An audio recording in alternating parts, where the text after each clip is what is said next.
Cześć, nazywam się Juliusz Tomeczek i jestem autorem bloga AI for Everyone. Dzisiaj chcę Wam opowiedzieć o jednym z wielu sposobów, w jaki używam sztucznej inteligencji w swojej codziennej pracy. Sposobem tym jest analiza notatek ze spotkań biznesowych. Dlatego opracowałem prompt, który nazwałem Raporto.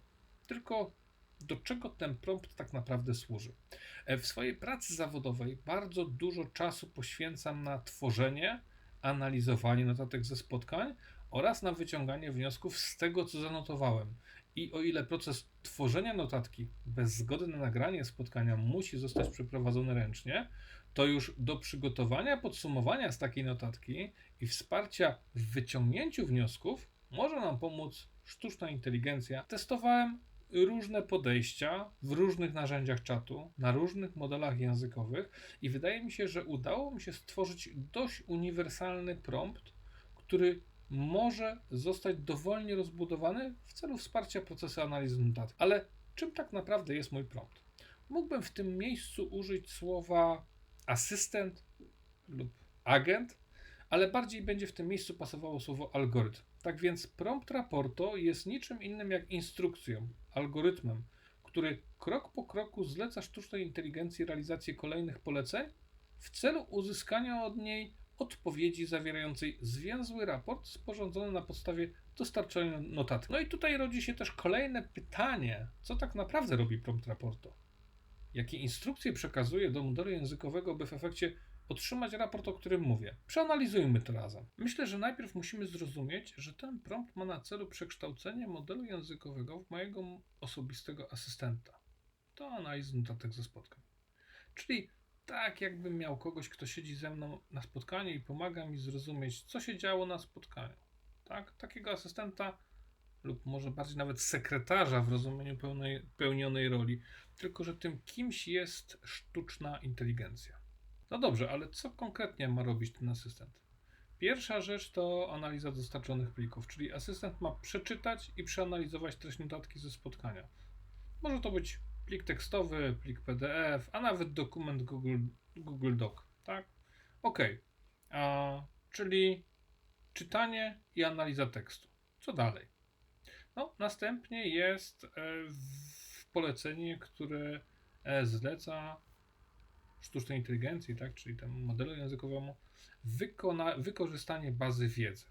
Czyli asystent nie tylko analizuje notatkę, ale ma też, czy musi też użyć dodatkowych informacji z bazy wiedzy. I to brzmi ciekawie, bo ja dostarczam oprócz samej notatki dodatkowe pliki, które pomogą sztucznej inteligencji lepiej zrozumieć kontekst spotkania. Czyli to już nie są takie suche fakty z notatki, ale one pokazują szerszy obraz całej sytuacji. Oczywiście ma to wpływ na jakość później wygenerowanego raportu.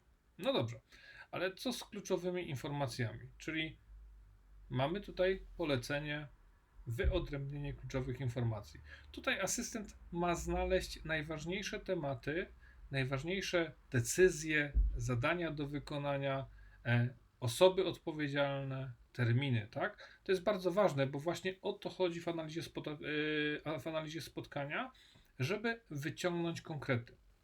Czyli mamy analizę, mamy bazę wiedzy, mamy kluczowe informacje, ale co z tym wszystkim? Tak naprawdę tutaj już uruchamiamy polecenie tworzenia raportu. Asystent ma przygotować zwięzły i czytelny raport ze spotkania. Raport ma zawierać podsumowanie, raport ma zawierać listę kluczowych tematów, listę podjętych decyzji oraz listę zadań do wykonania. I to wszystko musi być ładnie uporządkowane. No, a jak ma wyglądać ten raport?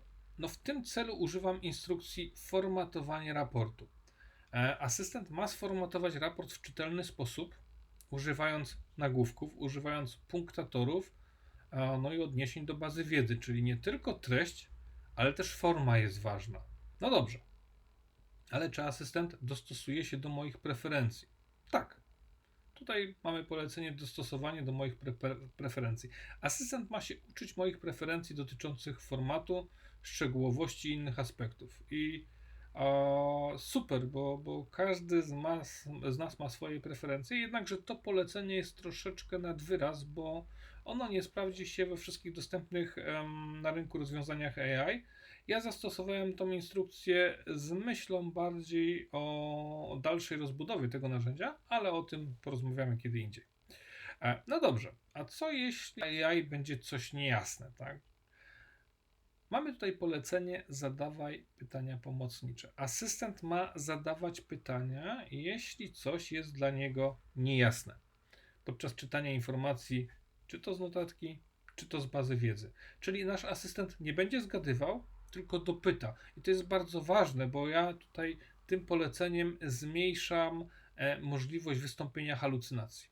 Jeszcze jedna rzecz jest ważna. Polecenie zwróć szczególną uwagę na takie słowa kluczowe jak zadanie do zrobienia, odpowiedzialny, termin, decyzja.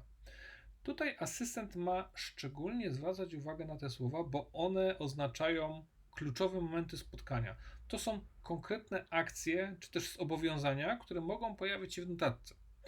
Można też celowo oznaczyć elementy notatki takimi słowami, kluczami, no i wtedy jakość otrzymanego raportu będzie oczywiście jeszcze lepsza. Czyli podsumowując, ten raport to tak naprawdę szczegółowa instrukcja dla modelu językowego, jak ma się zachować i co ma zrobić.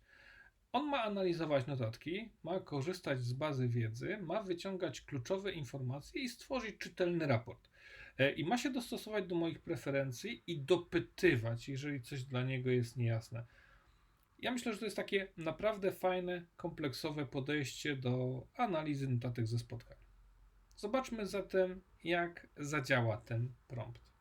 Użyję czatu Gemini oraz modelu językowego 2.5 Pro z funkcjonalnością Canvas dla zwiększenia czytelności uzyskanego wyniku. By pomóc Wam w testach, prócz samego promptu przygotowałem też kilka fikcyjnych notatek ze spotkań. Podczas przygotowania tych notatek bazowałem na swoich doświadczeniach i starałem się odwzorować faktyczne notatki, jakie sporządzam podczas każdego spotkania biznesowego. Pracę zaczynamy od wklejenia promptu w okienko czatu oraz dołączenia pliku z notatką, po czym wystarczy potwierdzić wykonanie promptu i za chwilę otrzymujemy raport ze spotkania. Fajne w tym rozwiązaniu jest to, że plik z notatkami może zawierać notatki kilku osób z jednego spotkania, na przykład notatki każdego członka zespołu projektowego, a sztuczna inteligencja przygotuje nam jeden zwięzły raport z całego spotkania. A przewagą tego rozwiązania nad klasycznym sposobem przygotowania notatki jest fakt, że teraz możecie rozmawiać ze swoją notatką, zadając jej kolejne pytania. A teraz najlepsze. Prompt raporto, przykładowe notatki ze spotkań i instrukcje uruchomienia oraz korzystania z raporto otrzymujesz ode mnie całkowicie za darmo. Wystarczy, że przejdziesz na stronę mojego bloga, która dotyczy raporto i wypełnisz formularz kontaktowy. W odpowiedzi zwrotnej otrzymasz prompt wraz ze wszystkimi obiecanymi materiałami. Wypełnienie formularza jest również jednoczesnym zapisaniem się do mojego newslettera, gdzie raz w miesiącu wysyłam wiadomość z podsumowaniem miesiąca na moim blogu. Dodatkowo, zapisując się do newslettera, będziesz otrzymywać moje nowe prompty i nowe opisy dotyczące konkretnych przypadków użycia sztucznej inteligencji w życiu prywatnym, jak i zawodowym. Zostaw suba, zaobserwuj mój kanał i zapraszam Cię również na stronę mojego bloga AWE AI.